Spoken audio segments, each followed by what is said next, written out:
persistent organic pollutants like dioxins, PCBs, can persist for years in our bodies, but other dietary contaminants like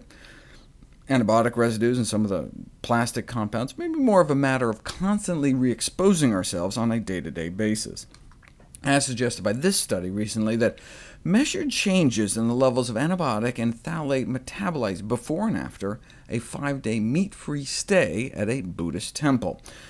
They tested participants' urine for the presence of a number of important antibiotics, such as Bactrim, enrofloxacin, Cipro, and although none of the participants were actually on antibiotics, the drugs were all found flowing through their bodies. But within 5 days eating vegetarian, the study demonstrated clearly that even short-term dietary changes could reduce the frequency of detection and levels of major antibiotics.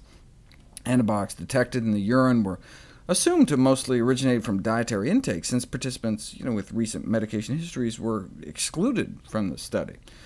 But see, they didn't know if maybe the drugs were in the water supply rather than the meat supply, but look, since they were all drinking the same amount of water, the study suggests that the contribution of drinking water may be negligible in the daily amount of antibiotics that are inadvertently consumed.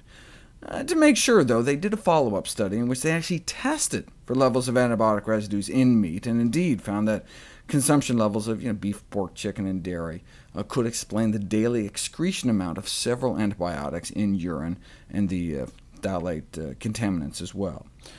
Measures of oxidative stress